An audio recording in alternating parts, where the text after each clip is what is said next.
Lucas do São Paulo não perdoa erros do time em jogo contra o Corinthians e dispara. Não podia. Vitória importante. O São Paulo conseguiu uma importantíssima vitória na tarde deste domingo 29. A equipe de Luiz Zubeldia vive um bom momento e conquista mais 3 pontos sobre o rival. Mais importante que ganhar o jogo foi ter ganhado o clássico contra o Corinthians. O rival vive um momento complicado e luta para não cair no Campeonato Brasileiro. Entretanto, nem tudo são mil maravilhas. Isso porque Lucas do São Paulo deu uma entrevista reclamando do time após as 2 expulsões que ocorreram no rival. Reclamou mesmo. Poderia ter sido mais tranquilo. Depois de estar com 2 jogadores a mais, a gente não podia ter sofrido como sofreu, disse o atleta, que ainda se lamentou sobre a eliminação que ocorreu nesta semana. Lucas foi um dos responsáveis pela derrocada do São Paulo contra o Botafogo dentro do Morumbis. O ídolo São Paulino errou um pênalti ainda no tempo regulamentar. Doeu bastante aquele pênalti que eu perdi a eliminação, e hoje eu pude converter,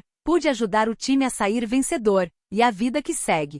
Bola pra frente, finalizou o jogador. Agora, com apenas o Campeonato Brasileiro restando, o São Paulo se prepara para a sequência nos pontos corridos.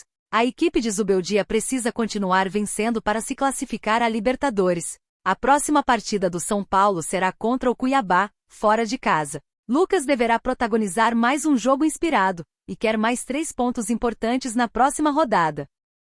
Análise: Zubeldia mantém ideia de time, vence clássico e dá recado que o show tem que continuar. Tricolor reage a um início não tão bom, fica com 2 jogadores a mais e vence rival com tranquilidade, embora tenha tomado um sufoco em determinado momento do jogo. Esperava-se uma grande mudança no São Paulo após a eliminação na Comebol Libertadores.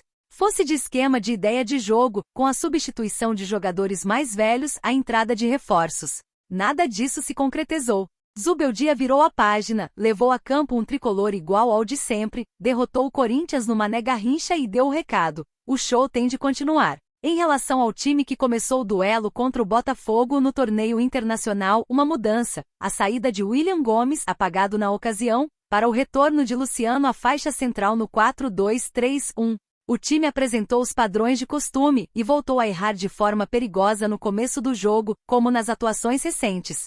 Lances como uma bola perdida por Luciano no campo de defesa, ou uma virada de jogo sem direção de Arboleda. Foi um primeiro tempo fraco de ambas as equipes. O Corinthians, que mostrava um pouco mais de energia, virou pó com as expulsões. Aí, a diferença cresceu entre as equipes e o resultado ficou até barato para o que o São Paulo poderia ter feito. Expulso por solada em Caleri, Fagner deixou o Corinthians com 1 a menos no lance em que Lucas bateu e converteu o pênalti. Na segunda etapa, foi a vez de André Ramalho acertar o braço em Luciano, deixando o Corinthians com 9. Cheio de espaços, o tricolor ganhou um jogo que ficou fácil. É claro que, na visão do torcedor, era noite para uma goleada histórica, e o São Paulo teve volume e superioridade para isso. Chances foram perdidas, como uma de rato na cara do goleiro Hugo Souza. Em vez disso, o São Paulo levou um gol de Yuri Alberto e até sofreu sufoco para um empate por 2-2. Ineficiente, o Corinthians não conseguiu a igualdade, e André Silva definiu o placar por 3-1. Em resultado, foi ótimo para o São Paulo. Primeira vitória de Zubeldia num clássico. Pontuação que mantém o time entre os primeiros e um aumento de dificuldade na luta do rival para a sobrevivência. Em termos de desempenho, o tricolor pode mais. Mas vencer um clássico após uma semana de tristeza e lamentação dá sensações positivas.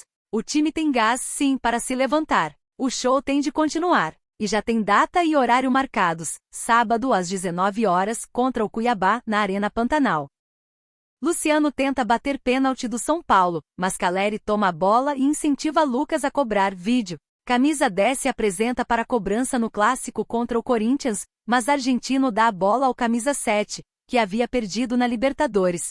Cobrador de pênaltis oficial da equipe do São Paulo, Lucas Moura recebeu incentivo de Caleri para voltar a bater uma penalidade 4 dias depois de desperdiçar a sua cobrança no tempo normal do duelo contra o Botafogo, pela Comebol Libertadores, na última quarta-feira. No clássico contra o Corinthians, neste domingo em Brasília, quando o árbitro Rafael Rodrigo Klein analisou no VAR e confirmou o pênalti de Fagner em Caleri, o atacante Luciano pegou primeiro a bola nas mãos e se apresentou para cobrar. Ele, Lucas e Caleri tiveram uma breve conversa, mas o argentino tirou a bola de Luciano e deu a Lucas. O camisa 10 chegou a esboçar uma reclamação, mas aceitou a imposição do argentino. Na cobrança, Lucas Moura bateu sem defesa para Hugo Souza, abrindo o placar no clássico em Brasília. Na última semana, na entrevista coletiva após a eliminação na Libertadores, Luciano admitiu que se ofereceu para cobrar o pênalti, mas viu Lucas com confiança antes da cobrança. O tricolor ficou no 1-1 com o Botafogo e depois, nas penalidades, foi eliminado.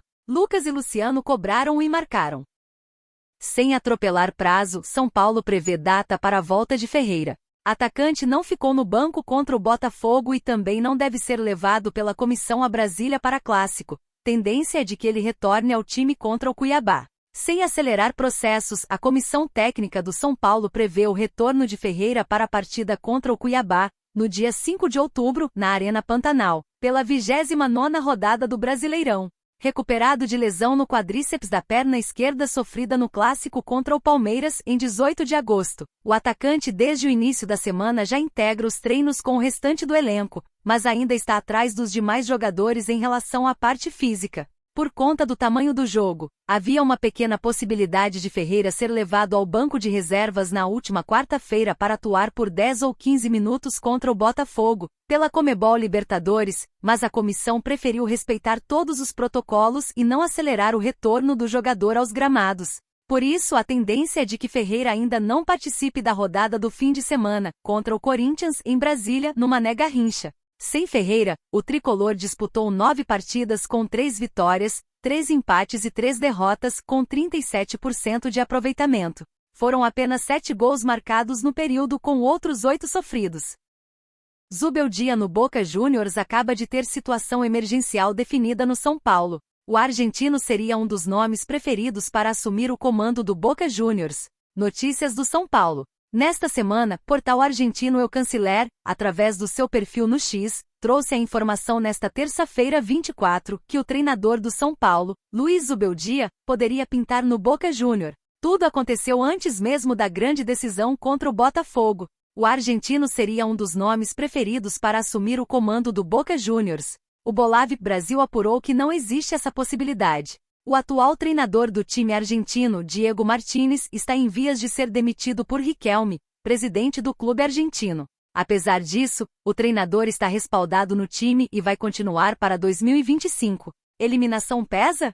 Com a eliminação do São Paulo para o Botafogo nesta quarta-feira 25, o portal argentino trouxe uma atualização do caso. Acredita-se que a situação facilitaria o negócio, mas não existe chance.